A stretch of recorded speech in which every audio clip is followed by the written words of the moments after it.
Welcome to another episode of The Brand Called You, a podcast and podcast show that brings you leadership lessons, knowledge, experience, and wisdom from hundreds of successful individuals from around the world. I am your host, Ashutosh Garg, and today I'm delighted to welcome a very senior and accomplished marketing guru from India, Mr. Rajesh Kumar. Rajesh, welcome to the show. Thank you so much. Thank you for having me. Thank you. Rajesh is the Vice President Marketing of UiPath for India and South Asia. And he's earlier spent time with organizations like SAP, Microsoft, Perfetti, and Pernod Ricard. So Rajesh, today let's talk about UiPath and marketing. Tell me about UiPath. UiPath is one of the very interesting companies, and it's a very interesting new field called automation. So it was started by, a gentleman called Daniel Dines out of a room in Bucharest. He had 10 young college graduates. Yeah. They worked on the technology for a long time. As he always calls it, we became overnight success after slogging for 10 years. So, which was, 2015. And after that, the company has been growing. It actually works in a very interesting area. If you look at, and it's very pertinent now with the great resignation, movement across the world, is that 30 to 80% of our work tends to be mundane, repetitive work, which usually nobody is excited about. We all want to do our creative, work, empathy work. That's what excites us. So automation today, and this is software automation we are talking about, it takes care of all the repetitive, mundane work in a reasonably intelligent way. Therefore, releasing time for everyone to do their best. Also to address, shortage of working age manpower in many countries across the world. So to understand a little better, you also comment that we make software robots so people don't have to be robots. Is this the 70% repetitive work that you're talking about? It is. I mean, haven't you many times in a work, I don't know if you have, I have, felt that, I was just a cog in the overall machinery. I was just plugging away the same thing again and again and again, without opportunity for doing it differently or making it more exciting, And, the mundane fills and crowds out the great work. So that's why we've got this line, is that, we take the robot out of the human. Okay. And we help you do what you love doing, and we take away what you hate doing. So that's sort of the... Understand. So Rajesh, for my viewers and listeners, can you give me an example of any one example that, can come out of our normal lives and be handled by a robot? Yeah. Let me give you a couple. Let me give you one, for example, very typical example for all of us is, when you are making a travel booking change, right?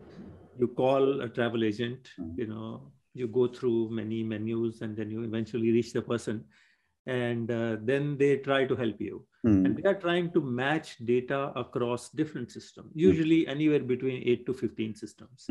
So an average call takes about 18 to 20 minutes, out of which they talk to you for a minute, they keep you on hold for a while, and then they are trying to do their best to match that data and solve your problem. And many times it doesn't even get solved in one call. Right. So now if your call reached a computer or a customer support executive, and they are able to trigger a bot.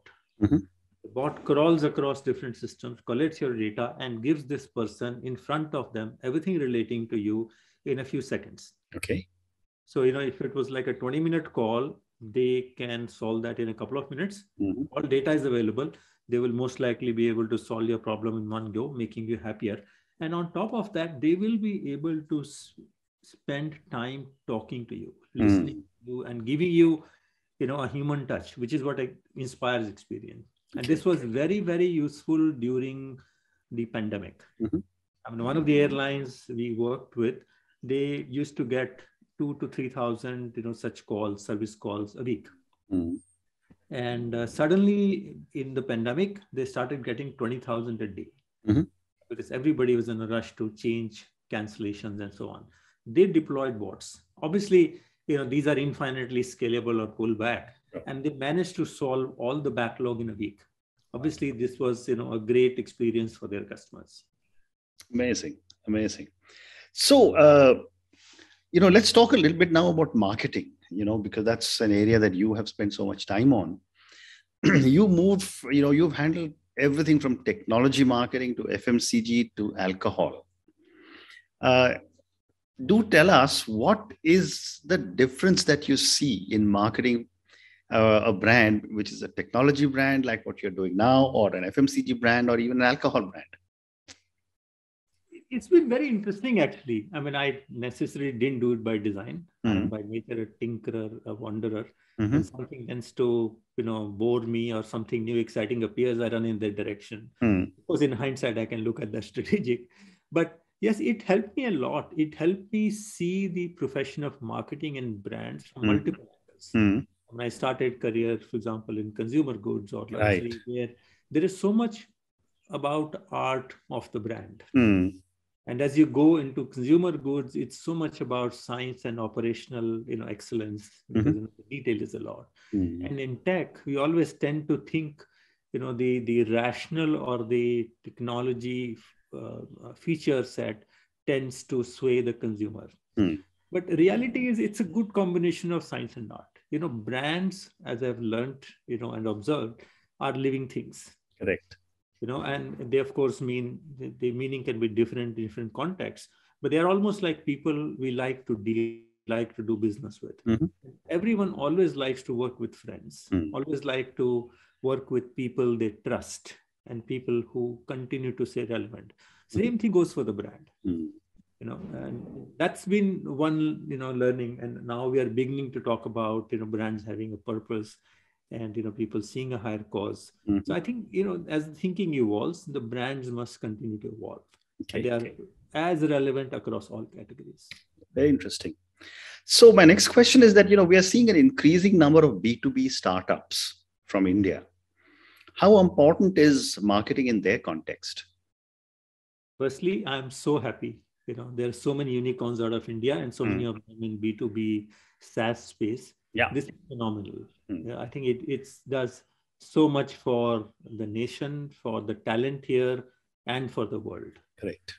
Now, to me, marketing is probably the most important function, along with the product in journey of a startup.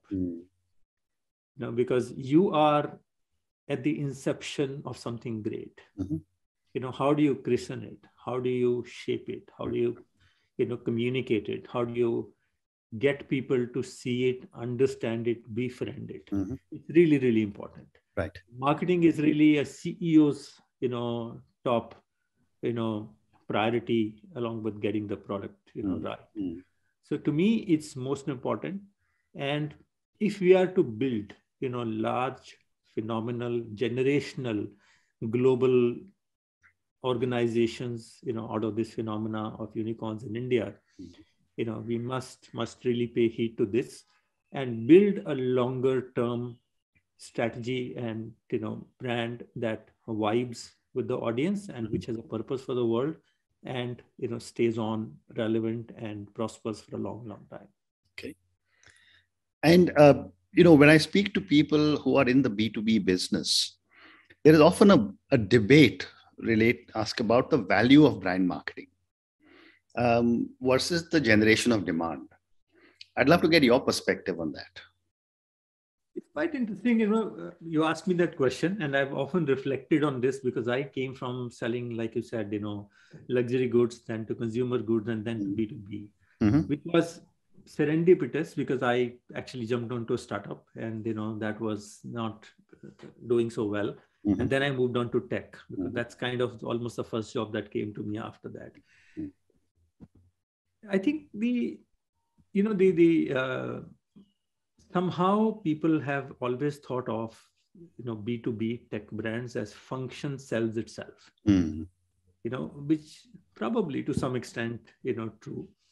But people, like I said, the brand is very, very important. And in the context of startups, we tend to always be driven by shorter term goals and driving leads and, generation, lead generation and, pipeline opportunities and so on and so forth. I mean, they're all absolutely important. Right. But, people have to first call you to the party. before they start doing business with you. Correct. So doing tons of cold calls or bombarding them with the information or communication they don't really, understand, or more importantly, appreciate or welcome, is not going to get us very far. So, and it's in a startup situation, it's even more important because they're doing something new, in many cases new to the world. People don't understand till they really see them in action. And to even go there, they want to trust you as a company. They want to trust you as a founder. They want to trust you as somebody who's bringing into them. Once they start identifying, they will provide you an opening. They will give permission to sell to them. And that's when the rest of it starts. So really, and now I think the latest studies I was reading, I think it was in McKinsey and also then Bain and BCG, the companies which invest time, effort to build a brand, see a higher return on investment in all of their demand initiatives as well. Everything lands better once you have a better, brand recognition, understanding, appreciation, and if I can use the word, friendliness with your consumers. Wow. Okay. And what is account-based engagement in the B2B marketing space? Yeah, this is something I'd love to talk about. If you look at the B2B space, and when I say B2B, which means companies selling to other companies, right? And always when you're selling, you will find that the larger companies have a larger requirement. They're larger consumers, they'll tend to buy larger. And unlike a lot of consumer goods, B2B business usually is for keeps. Once you start doing business, they will have an ongoing requirement, will grow over a period of time. Therefore, it's a very longer term relationship. And companies, when they buy, it is like a group buying. Multiple functions come together. Somebody will be directly using it. Somebody will be enabling it. Somebody will doing the financial transaction piece. Somebody will evaluate the technology. So it's like a group, buying. So when you deal with really large accounts, which mean a lot to you over a year or even over multiple years, then it really comes down to the science of one-to-one marketing, where you are really marketing your company to that organization and different people within that organization, which either are involved in decision-making or consume your product or service or, or are impacted by it in some fashion. So the whole science of bringing it together, focusing on one organization or one account in terms of, getting to know them, getting them to know you, getting them to understand you, appreciate you, getting them to understand your product or service, make the buying decision and then get to use it and get full value out of it and then come back to you. That translated to construct of a single account is really the account-based marketing. Very interesting. And as you look back at all your experience and look at what you are doing in UiPath, what are your views on what lies ahead for top marketers in B2B? I think more exciting times. When I started B2B marketing or being in the field, we were slaves to mass media. When you come from a consumer marketing, suddenly, you cannot do exciting creative communication because there will be too much spillage. Right. And you always thought of, like I said, like just being a rational buying. I think now everyone recognizes more than ever before, eventually we are selling to people, whether we are selling individual or to organization. If I am head of a function and I'm buying some technology, I'm really buying it for the purpose of, making a difference to my role, making a difference to performance of my organization, and how this product or service will benefit. So one good decision can drive my career forward, or one poor decision can actually pull me back. So there is a lot at stake.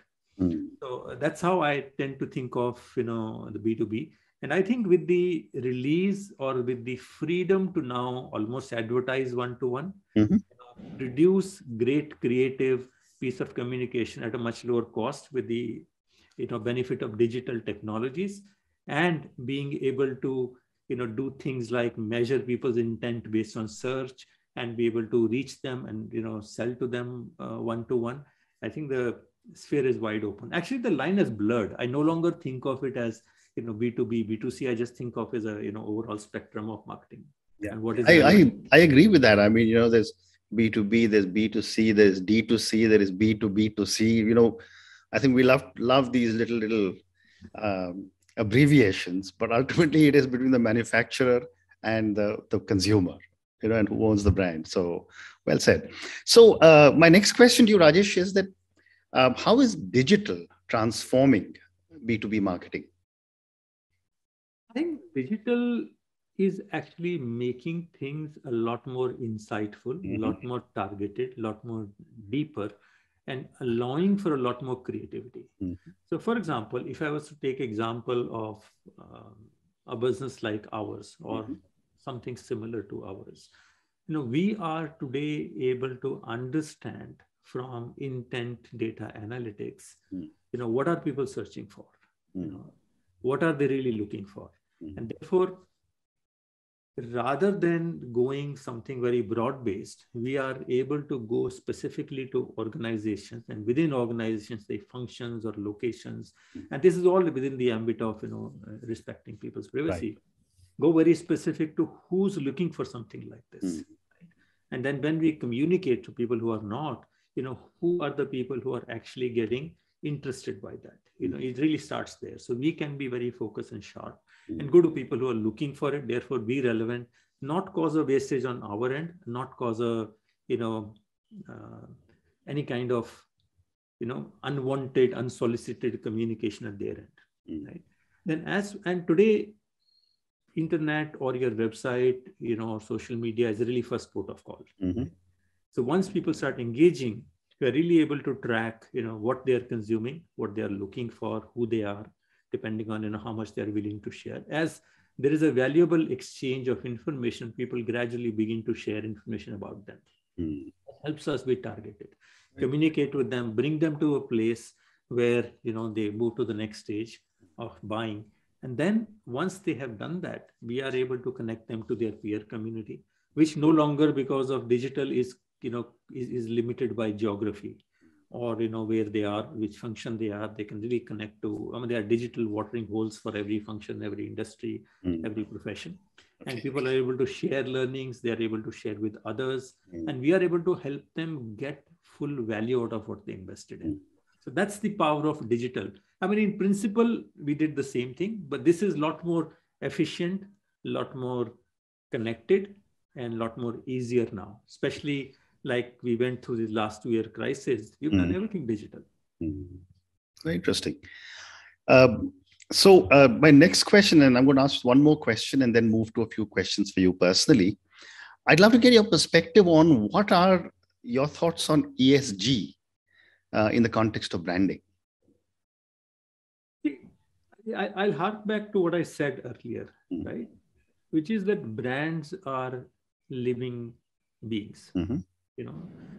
As you get to know them, you want to deal with somebody who's relevant, somebody who's authentic, and somebody who is in touch with what the consumers want today. So ESG is, such a big topic of concern for everyone. Given the climate changes, kind of, incursions we have made into natural resources, and impacted sustainability. We are seeing it all around us. Now, at one end, I would say digital or the technology today allows you to measure and track everything, and hold people or hold companies accountable. On the other end, it allows you to enable. So firstly, from a brand perspective, the brand being a responsible citizen of the world who cares about what people care about and does something real, and not just talk about it and get away. Because also with the advent of digital and social media, you cannot, create a facade that and be, black box behind it. People tend to see, hear, and know very fast. So it's not just your talk, but your walk that matters. Very interesting. So I would say, being sensitive to what your consumers in the world is expecting from you, taking a stance about it, and actually doing something that matters is important for all brands. Fascinating. So Rajesh, I'm going to move to the next segment of our conversation. I have time for 2 or 3 questions for you personally. My first question is, in a successful career like you've had across multiple industries, what would you say are 3 key milestones or pivot points in your life or your career? Yeah, I would say, firstly, and I have over a period of time tried to, started to think of it as a virtue, which I initially didn't, because we all brought up, my father taught in university. It was always one thing you do for the rest of your life. I started by doing engineering, so which I call, like tinkering, bug. So I started by doing engineering. I worked in engineering for some time. Then I went to business school, jumped to completely unrelated, alcohol, luxury industry, then to consumer goods, then to startup tech, and so on and so forth, right? So, and I continue to, do that. So I think this restlessness or nature to be curious and keep hankering after, if I can use that word, something new, has kind of helped me. It helped me stay relevant. It helped me keep my career, life, work interesting. That's what I would say. Second, I think as a generation, I was fortunate when I finished my, master's. I got to work during the liberalization era. So almost saw a complete transformation to an era, from an era where you had to book a telephone and, wait for connection for months, or book a scooter, have foreign exchange to buy one. Correct. Today, where there's a sheet of things. I think just being a part of experiencing and observing both is given so much of, I would say, reflection and understanding and perspective. And obviously, it has also afforded a lot of opportunity for growth, because everything has been growing in this period. Yeah. And third and last, I would say, it was fortuitous, that I jumped onto a startup in .com 1.0 time, which was like year 2000. It was a very new phenomenon, both sort of tech and tech-driven startups. That, I think, emboldened me to make many more bets and jump onto tech, and then subsequently again jump onto startup, do some startup work in free time, and so on and so forth. I think that's also, if I had not done that, probably I would have been a lot more shy to do this now. Amazing. So I've got time for one more question. So this question is for all the young people who will be listening to you and me. What would your advice be to a young individual who's starting off on her or his journey in the corporate world? I don't know if I have a lot of advice. Like I said, all advice is in hindsight. They are probably facing a different reality. So, so I would say a few things. One, I think, try to get a lot of experiences which are different from what you already know. I think that tends to, open us a lot, whether at work, whether in personal life, travel, anything. Second thing I would say, you can fail and it's okay. Forgive yourself. Again, like I said, our generation is harder. We're always supposed to be successful. Correct. But I think it's important, we forgive ourselves and, move on. And third, I would say, invest in building relationships. I think, above all else, it's people who bring joy, fulfillment, and eventually success to you. Very interesting. Rajesh, on that note, thank you so much for speaking to me. Thank you for talking to me at such length on technology marketing, sharing with me your incredible thoughts on, B2B space and what goes into building a brand in that space. And thank you for talking to me about, some of your own milestones. Thank you again and good luck. Thank you so much. Thank you for having me. I really enjoyed being on the show. And anyone has any questions, anything you want to reach out to me, I'm on social media. I'll be very happy to engage. Thank you so much. Thank you for listening to the Brand Called You videocast and podcast, a platform that brings you knowledge, experience, and wisdom of hundreds of successful individuals from around the world. Do visit our website, www.tbcy.in, to watch and listen to the stories of many more individuals. You can also follow us on YouTube, Facebook, Instagram, and Twitter. Just search for the brand called You.